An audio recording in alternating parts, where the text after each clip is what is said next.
Leonard, have you seen Grandpa? It sure is hot today, isn't it? You think Grandpa would mind if I downed one of his cool drinks?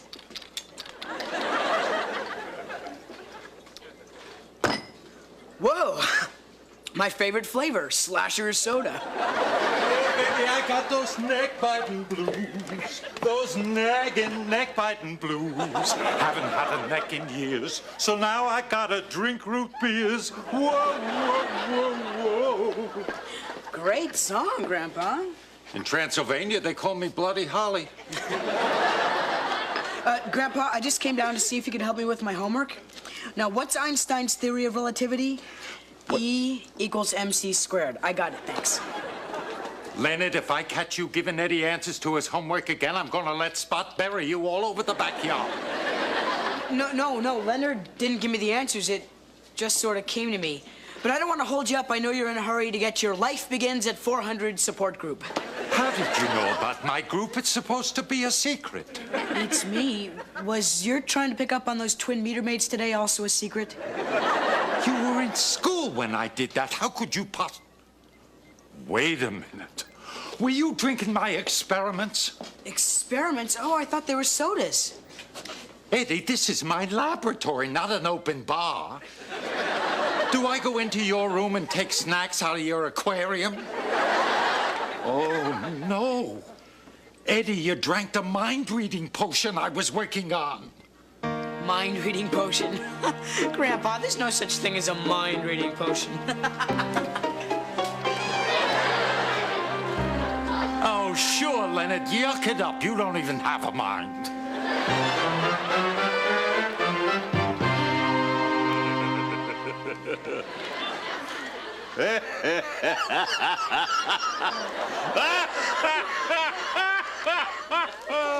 Comics? Sports injuries. Hi, Mom. Hello, Eddie. Mom, what's love's steaming passions? How do you know about that? I don't know. I just have a feeling that it's a book you take out from under your mattress and read after Pop falls asleep. The title is Love's Steaming Passions. Love steaming passions? Could I read it next, Aunt Lily? When are you gonna have time? You'll be really busy once you start managing that rock group called Parents' Nightmare. You little rat! You've been spying on me! No, I haven't, I swear. Just that for some reason I know they've asked you to quit school and go on the European tour with them. Marilyn? You have been reading my diary! No, I have not. Pop, you believe me, don't you? Why should he? Because I'm innocent. And he's also hoping that you and I will make up so we can watch Motorcycle Babes from Pluto on TV. While snacking on barbecued weasel lips. Then he'll go to bed and get to work early to impress his boss, Mr. Gateman, who he thinks is a penny-pinching, slave-driving Jerk face. That's amazing. It's almost as though you read my thoughts. And mine. And mine. Gee, maybe Grandpa was right. Maybe there is such a thing as a mind-reading potion.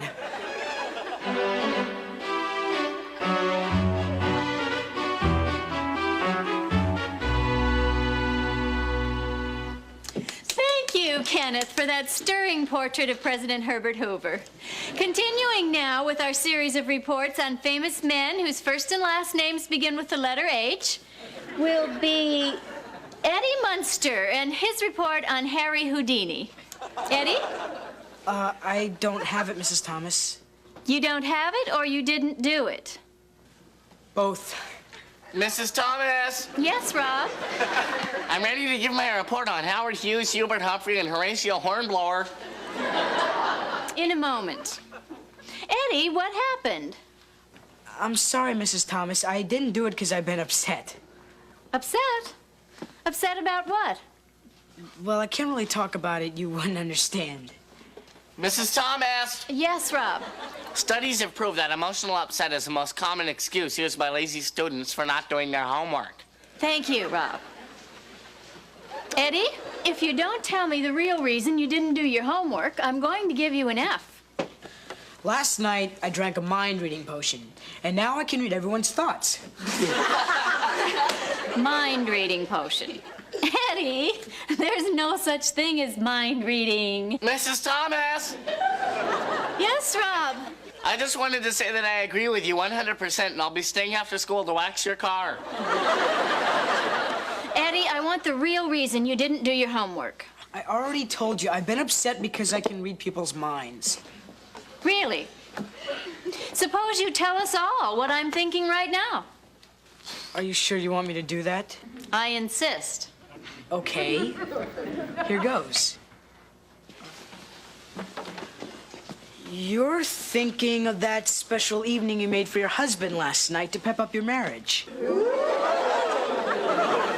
It was an evening in Old Mexico. How did you... The moment Wendell walked in the door... Wendell?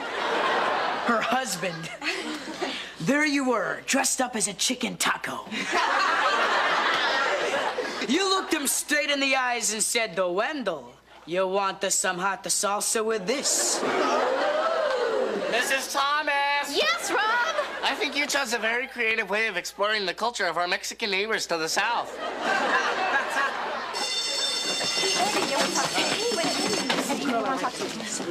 Hey, Eddie, if you can really read minds, what am I thinking?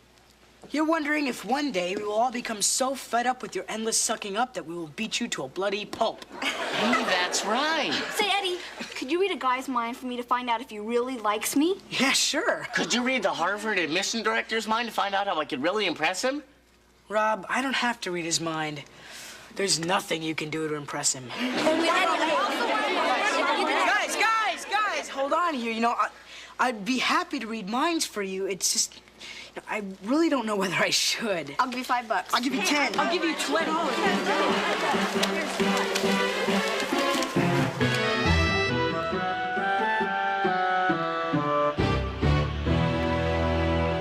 I've had it. I can't take any more of Eddie's mind-reading powers. Grandpa, how close are you to finishing that antidote? Well, I can't just try stuff out on him. If it didn't work, I could turn Eddie's mind into that of a baboon. Oh, well, we can't risk that. Well, at least we know he could always get work at the Department of Motor Vehicles. Uh-oh, here he comes.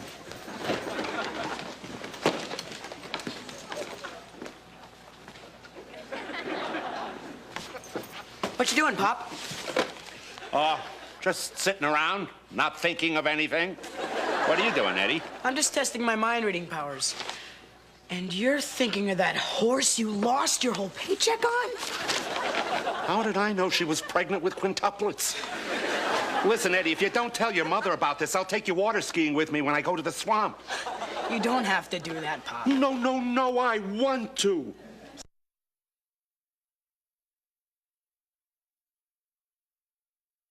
Wow, Marilyn, that's so cool. What? What's so cool? The slumber party you're going to this weekend. What's the big deal about a slumber party? I've been to hundreds of them. But this slumber party's actually a co-ed ski weekend. Free beer and no pajamas allowed.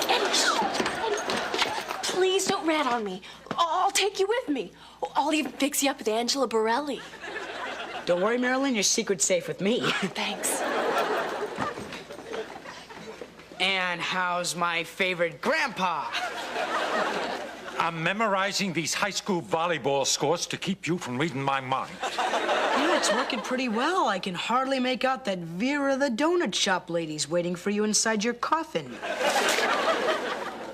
Listen, don't tell anybody about her, and I'll do your math homework for the next 6 months. Thanks, Grandpa. You know, this mind-reading stuff's actually turning out to be pretty fun.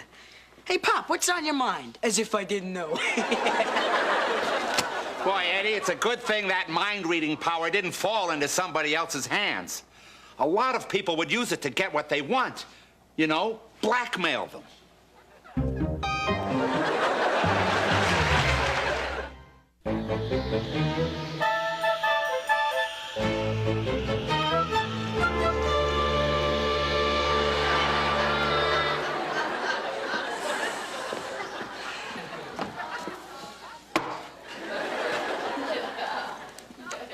Hey, these grapes aren't chilled. Where I'm about to shove them, he'll never know the difference. We have been Eddie's slaves for 2 days now. When are you going to perfect that antidote? I'm very close. The trouble is, every time I start to work on it, Eddie's got another chore for me to do.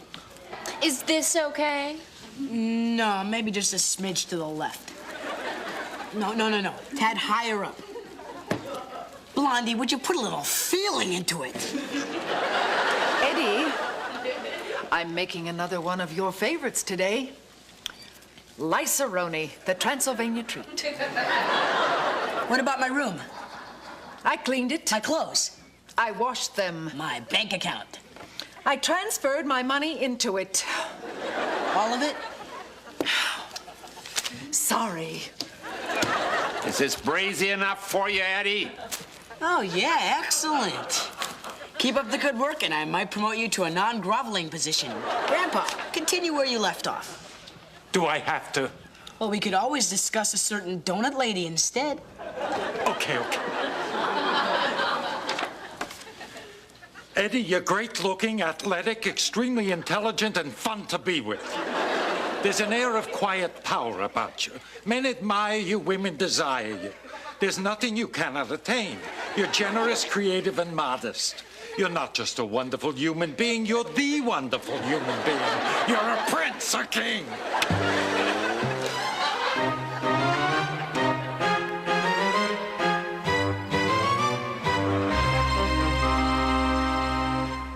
Therefore, conclusively proving my hypothesis that Dr. Seuss, Dr. Spock, and Dr. Joyce Brothers are all, in fact, the same man.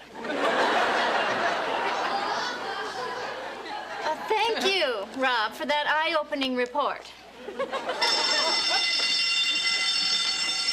Class, for tomorrow, please read chapters 14 through 17 and be prepared for a short quiz. That's right.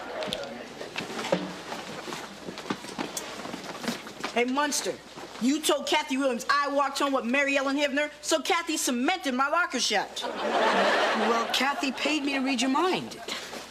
You told Allison Cole I thought she looked like a Cocker Spaniel. Now her older brother says he's gonna turn my face into Gainsburgers. And why did you tell Cliff Dugan I'm still afraid of the dark? Because you are. Slip me a box of Hershey bars and that teddy bear thing stays between you and me. Correct me if I'm wrong, but it seems Eddie's mind reading has created so much grief and humiliation that as of today, Eddie has even surpassed me as the most despised student in the history of Mockingbird High Tide. Yeah, that's right. Guys, come on. I mean, I never said anything that wasn't true. Hey, I hear what you're all thinking, and I feel I should warn you. I'm allergic to both tar and feathers.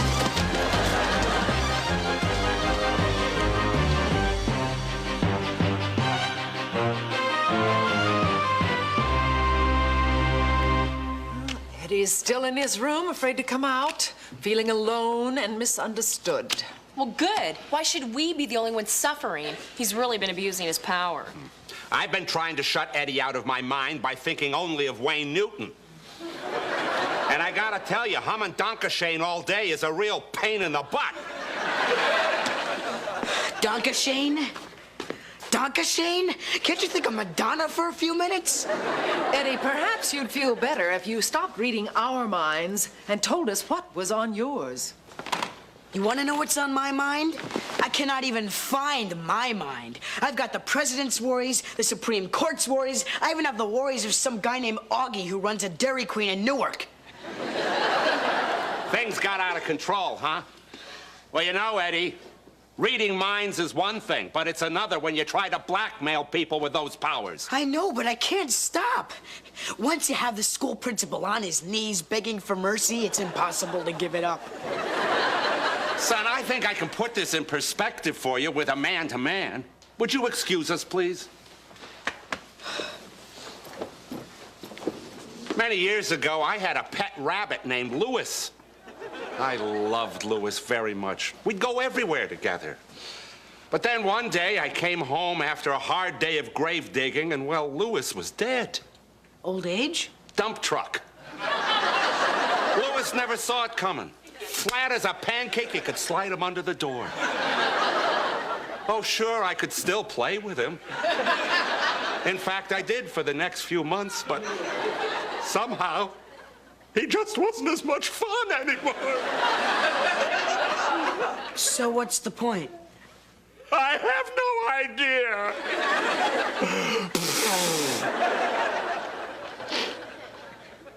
No, thank you. Pop, what am I going to do? Well, Eddie, all I can say is eventually I had to let Louis go in order to go on. And I think you're going to have to do the same thing with that mind reading. But how? Eddie, Grandpa just told me he's perfected an antidote for your mind-reading power. Oh, that's great. Well, it's not so great. I'm not sure he'll give it to you now. He's down there crossing you out of his will.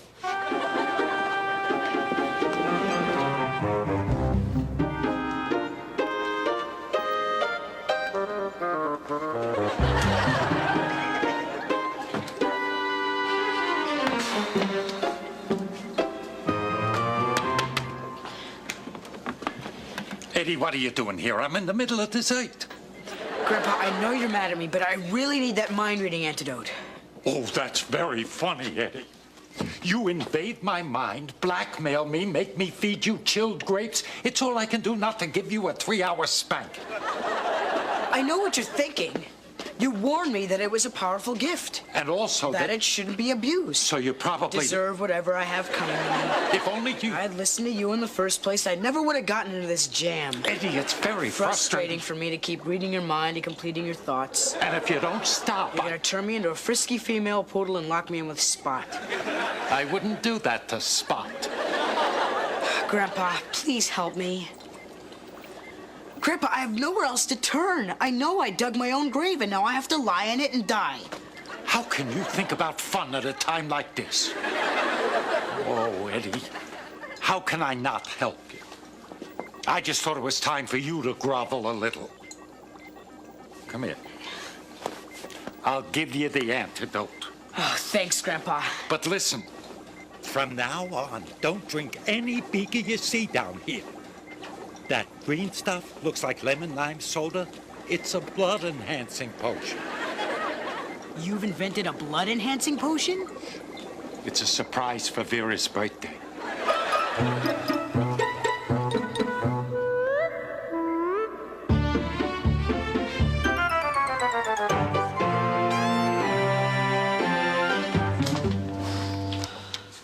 Mrs. Thomas? You graded the papers already? You must have worked all night. You truly are a dedicated teacher. Mrs. Thomas, has anyone ever told you how beautiful you look when the sun glints off your hair as you hand out papers? I'm sorry, Rob, but you only got a C-.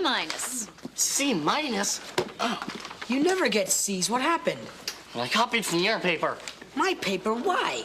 Well, I figure you read Mrs. Thomas's mind and knew what all the answers were gonna be. Me too. So did I. Guys. I'm sorry, but I've given up my mind-reading power. Look, I was out of line, and I want to apologize to all of you. You too, Mrs. Thomas. Thank you, Eddie.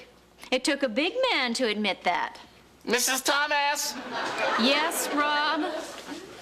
Now that Eddie has confessed to his crimes, can we punish him unmercifully? Rob?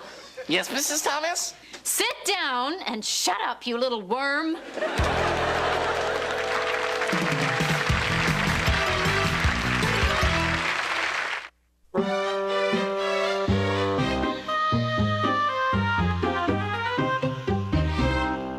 Leonard, look at this. Mordco Industries is opening a chain of drive-through funeral homes. Oh, I'd love to own stock in that company. If only I could predict whether people would go for a hamburger and fries with their eulogies. But I'm no mind reader.